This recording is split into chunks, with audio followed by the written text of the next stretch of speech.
Welcome, history viewers, to the absolute darkest chapter of the ancient Roman Empire. For centuries, we believed that absolute power in Rome belonged strictly to the noble Senate. Support him. We must act now.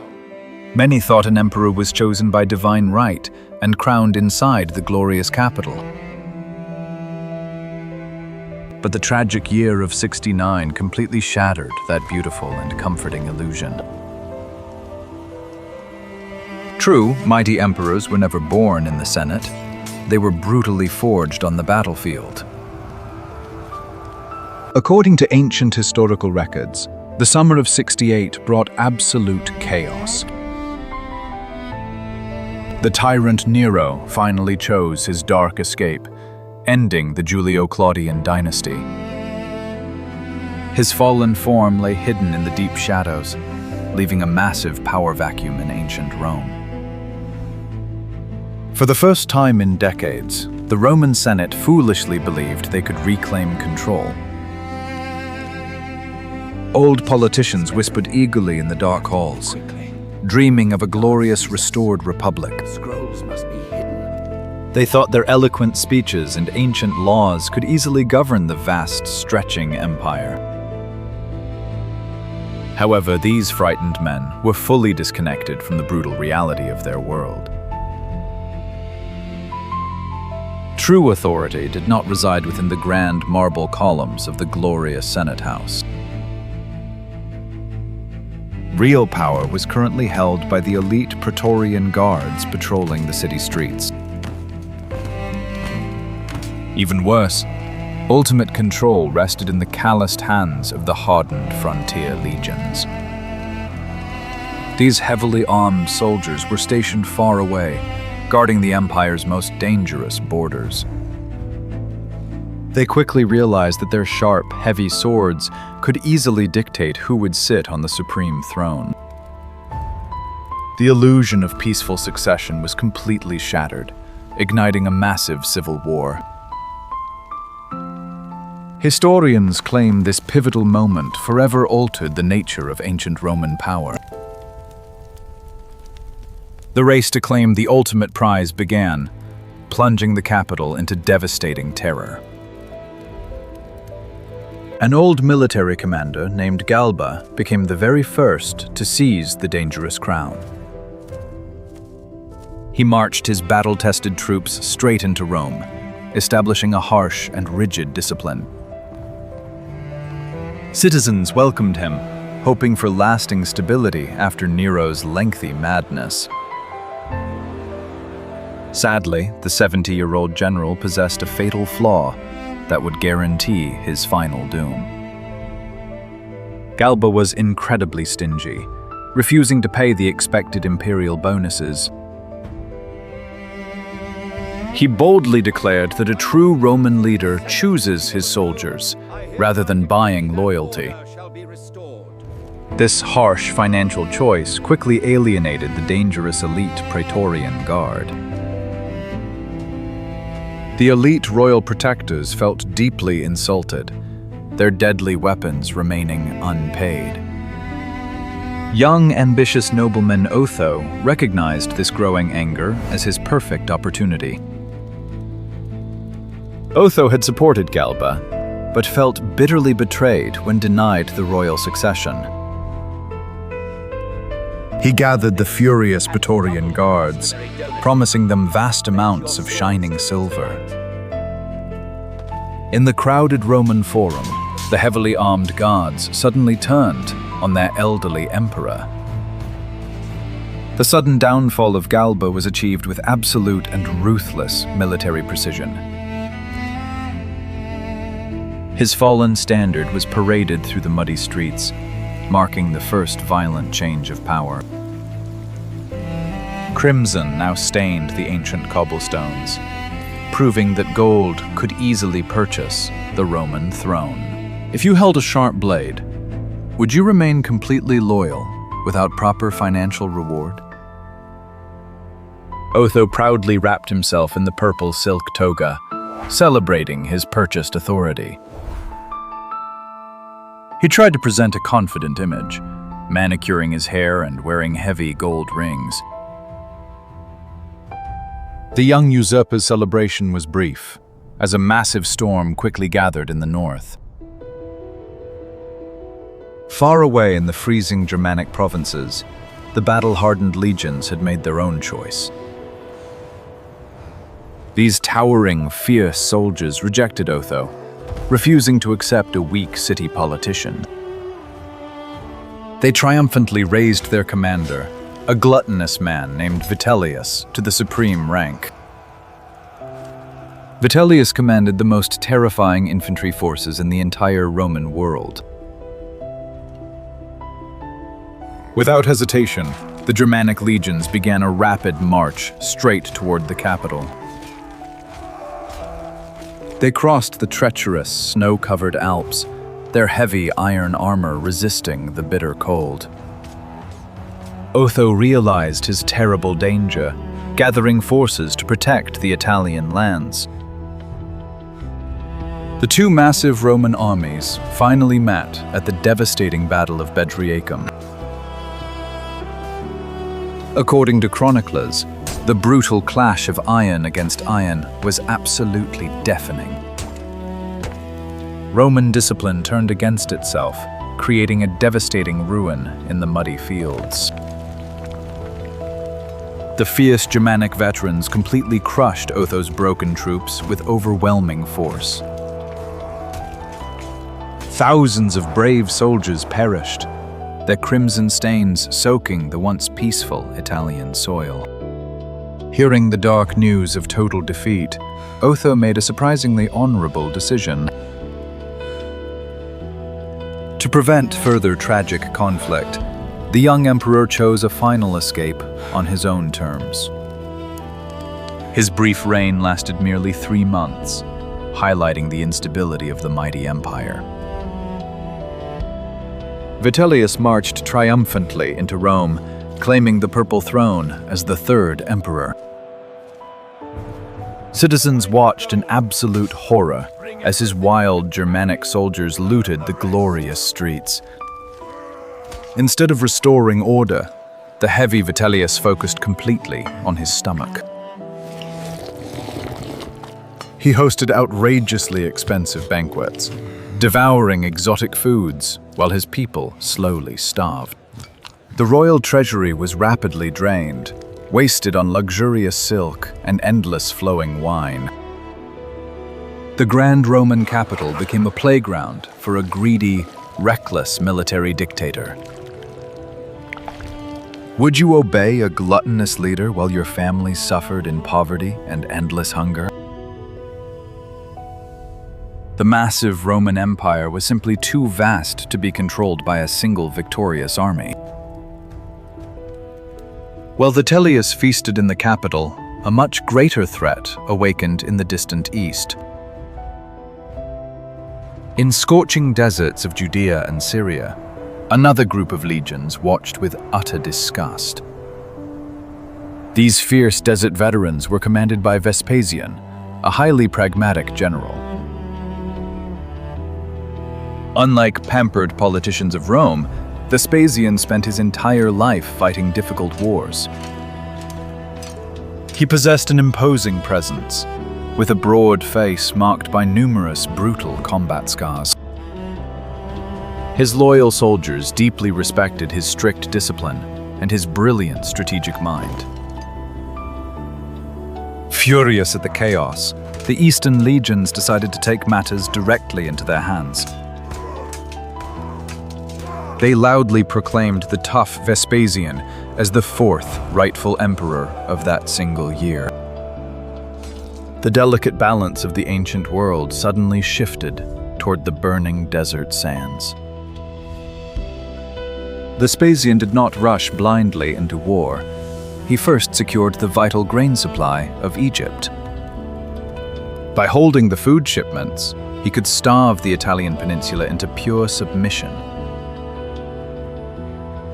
Meanwhile, his most aggressive lieutenants began a relentless, high-speed march toward the capital. The Roman war machine was once again activated, preparing for a catastrophic collision. The dusty, sun-baked eastern soldiers moved with terrifying speed across the vast territories. They aimed to totally eradicate Vitellius and restore true Roman dignity. Panic quickly spread through the magnificent streets of Rome as news of the approaching army arrived.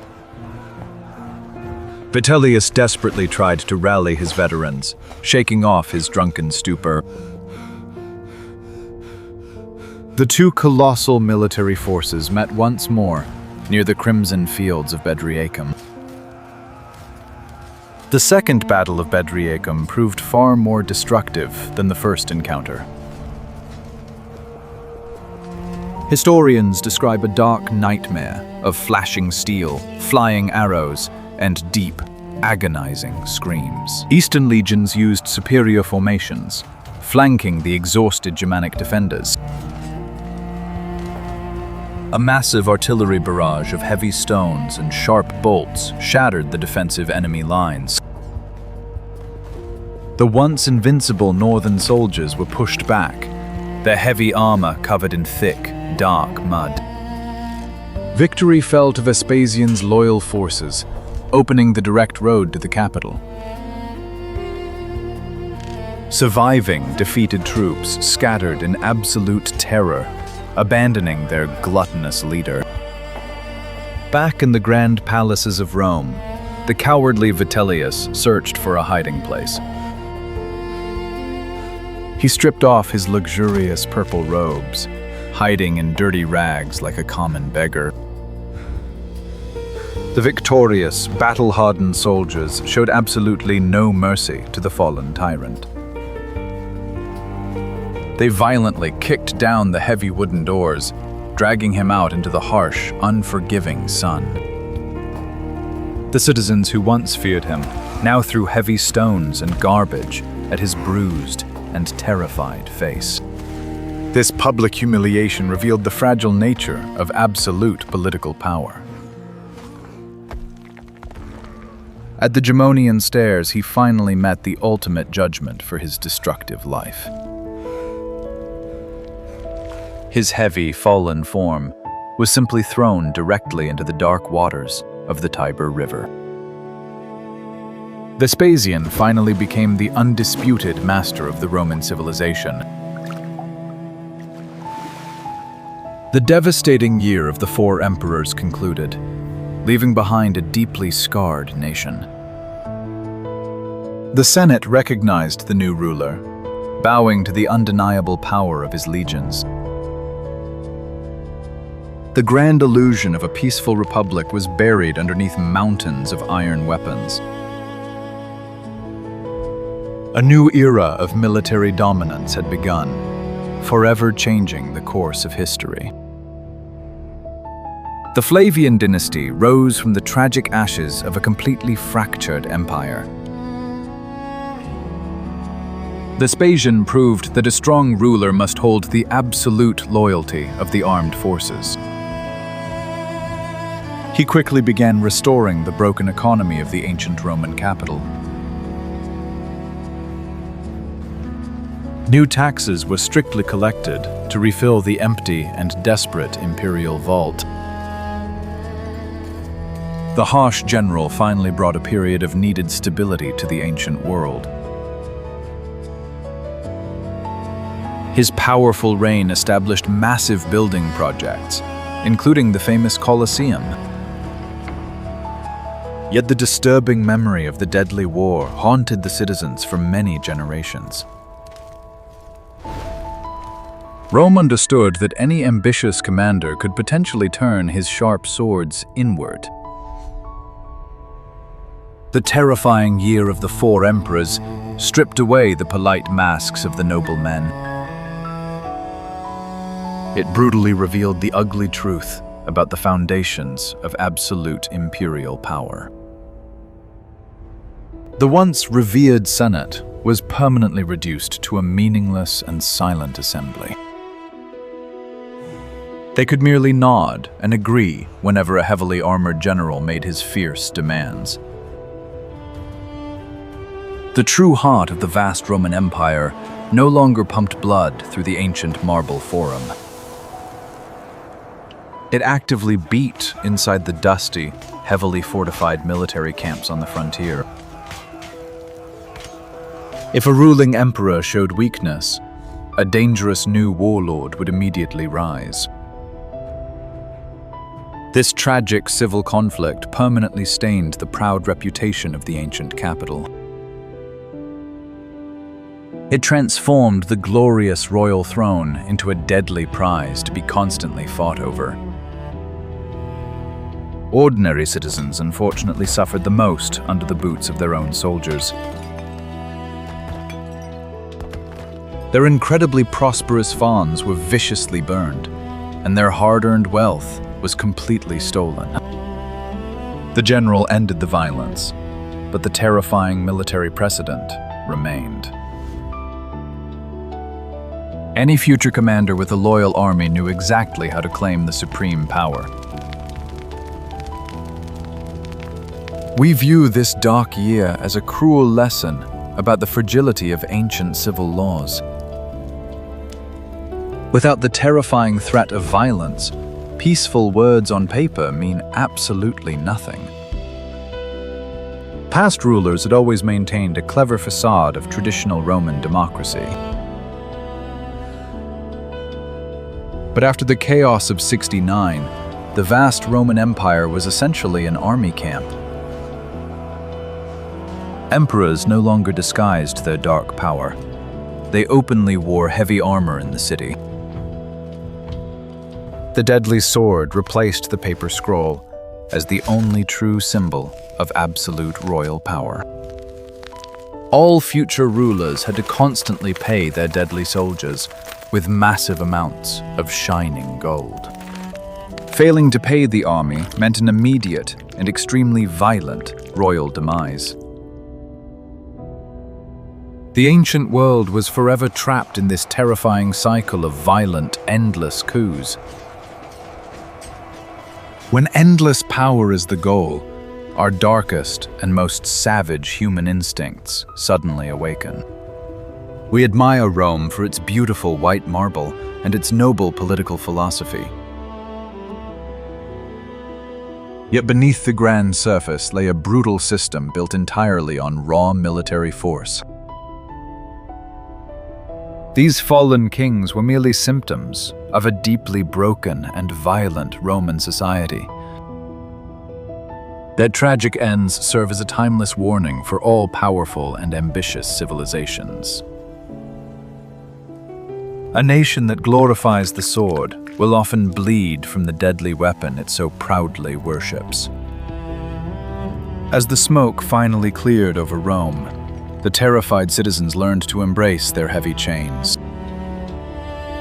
They traded their ancient freedoms for the illusion of safety provided by a fierce dictator.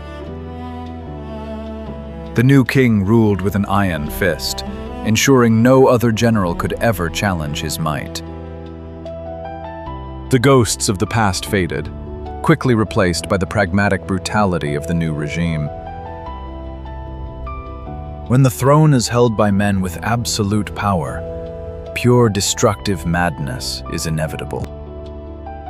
Join us next time to explore the disturbed darkness of Rome's most famous and dangerous future tyrants. This chaotic year proved that raw military might always crushes political ideals. Could a peaceful republic ever survive against ambitious generals? Leave a comment below.